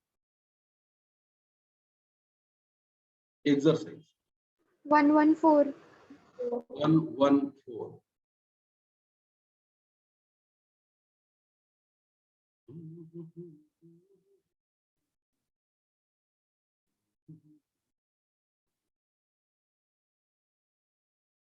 चलो यहाँ से एक्सरसाइज हमारी स्टार्ट होती है। बताइए ऑब्जेक्टिव टाइप क्वेश्चन के फटाफट आंसर दीजिए। माइक चालू रखिए। Select the most appropriate alternative from those given below. Not for profit concern renders dash services to public at large, commercial, social, individual, social. Camera on रखो अगर आपके पीछे शोर नहीं है तो फटाफट आंसर करो। Donation for scholarship fund, capital receipt है, रेवेन्यू रिसिप्ट है, कैपिटल एक्सपेंडिचर है कि revenue expenditure? Capital receipt. Donation पहली बात तो रिसिप्ट है क्योंकि ये आपको मिलती है, ये आपका एक्सपेंडिचर नहीं है। अगर ये खास तौर पे स्कॉलरशिप के लिए दी गई डोनेशन है तो वो कैपिटल रिसिप्ट है। बाकी जनरल डोनेशन होती तो revenue receipt. Income and expenditure account, capital account है, रियल है, पर्सनल है कि nominal? Nominal. Nominal account. Good. Outstanding subscription eight the end of accounting year, साल खत्म हो गया, सब्सक्रिप्शन का पैसा आउटस्टैंडिंग है, मतलब आपको अभी तक मिला नहीं है। ये आपका लायबिलिटी है, एक्सपेंडिचर है, एसेट है कि एसेट। साल के एंड में जो पैसा लोगों से लेना है वो asset. Good. Subscription received in advance during the accounting year, साल के दौरान एडवांस में पैसा मिला, ये एसेट है कि इनकम है कि लायबिलिटी? बहुत अच्छे, शाबाश, excellent, keep it up. Excess of income और एक्सपेंडिचर, इनकम ज्यादा एक्सपेंडिचर कम है, क्या बोलूं? गलती से भी एग्जाम में प्रॉफिट को क्लिक करने का नहीं, प्रॉफिट नहीं है ये, क्या है? नॉट फॉर प्रॉफिट के लिए surplus. Not for profit concern prepare करता है dash account instead of profit and loss account. Profit and loss account की जगह पे क्या बनाते हैं वो लोग? हेलो, अटक गए क्या सब लोग?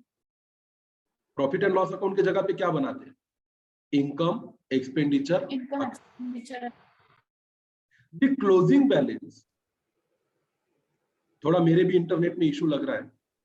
The closing balance of receipt and payment account क्या रिप्रेजेंट करता है? रिसिप्ट एंड पेमेंट अकाउंट मतलब कैश अकाउंट का क्लोजिंग बैलेंस क्या दिखाता है?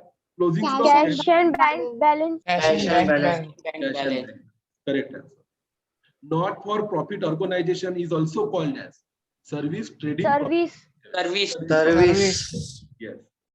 Expenditure on purchase of building कौन सा एक्सपेंडिचर है? कैपिटल? कैपिटल। चलिए वन वर्ड बताइए फटाफट। The form of organization providing service to the society. Not for profit concern. For profit organization. An account which is prepared by not for profit concern instead of profit and loss account. Income and expenditure account. Good. Donation received for a specific purpose. Capital receipt. Capital receipt. Capital receipt. The receipt which are not recurring in nature. Capital receipt. Capital receipt. Yes. The account which record only revenue items in case of not for profit concern. सिर्फ revenue items आते हैं. Income and expenditure account. Yes. Income and expenditure account में revenue expenditure और revenue income ही आते हैं. Account which record only cash transaction. Receipt and payment account. Yes. The income which is earned during the year but not received during the year. Outstanding income. Outstanding income या income receivable, कोई भी answer लिखा तो चलेगा. The credit balance of income expenditure account. Credit balance. surplus. surplus, Yes. The excess of total assets over total liabilities. Asset ज्यादा है liabilities से, क्या बोलोगे? capital fund, Capital fund. Capital fund is the correct answer. All such receipts which are non-recurring in nature and not forming part of the capital regular receipt, Capital receipt. बहुत अच्छा, इसको pencil से text book में mark कर दीजिए। Yes, पूछो।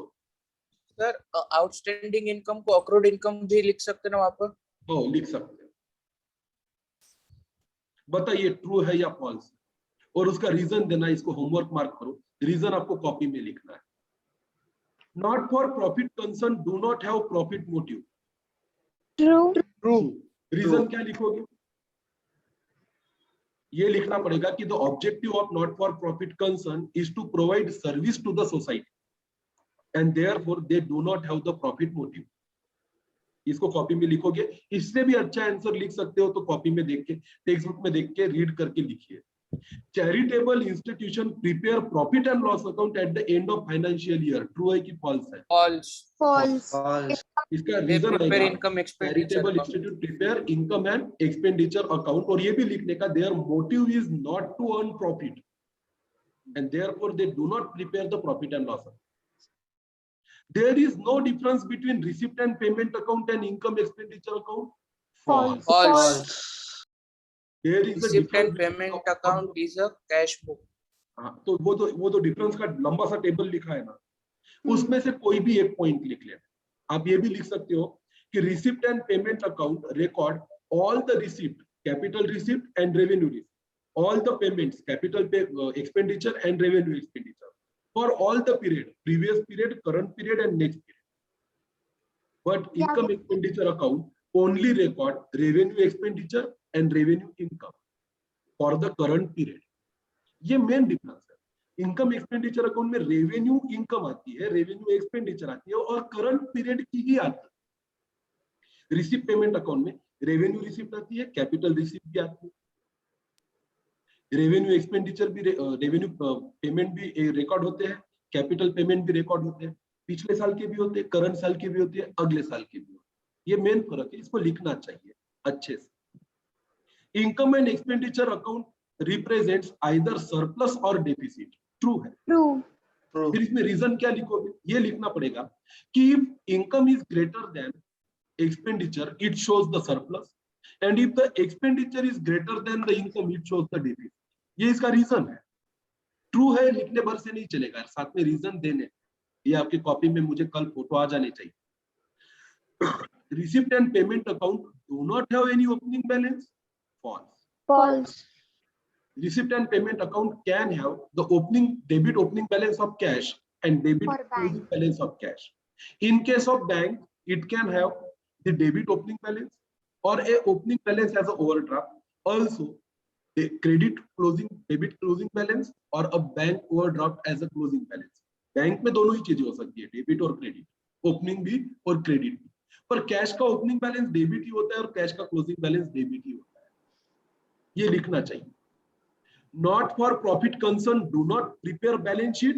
False. false, They prepare. Reason में लिखोगे like every organization.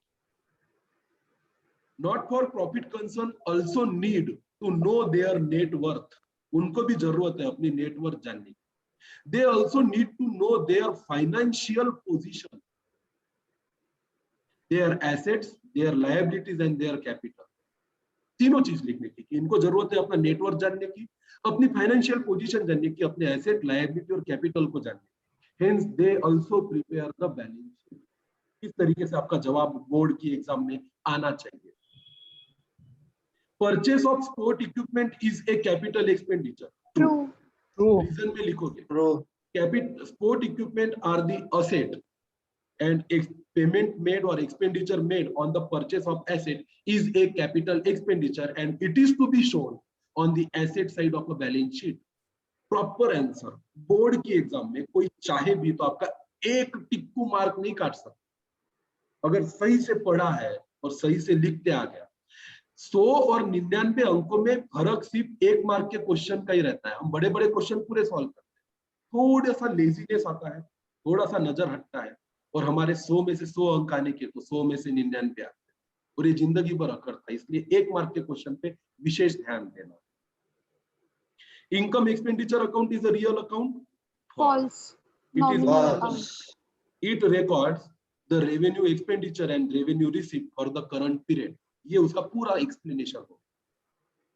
Receipt and payment account contains only transaction relating to the current year? False. false, False. Receipt and payment account contains transaction related to, it may be related to the previous year, current year or next. Sir वहाँ पे income expenditure account दिया तो real account false है ना, वो तो nominal account है। नहीं, 9th वाला रिसिप्ट एंड पेमेंट अकाउंट की जगह इनकम एंड एक्सपेंडिचर अकाउंट।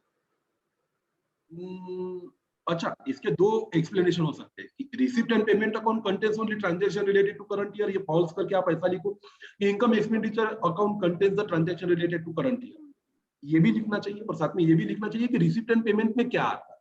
इसके 2 आंसर, इसका एक्सप्लेनेशन ड्यूअल है।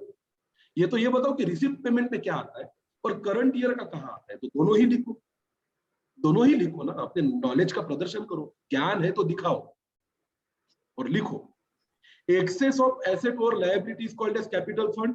True. True. True. True. क्या लिखोगे एक्सप्लेनेशन में? The excess of assets is हाँ, treated as a capital fund. वही लिखोगे। अब इसका क्या है, ये तो त्रिकालबाधित सत्य विधान है, क्या एक्सप्लेन करोगे?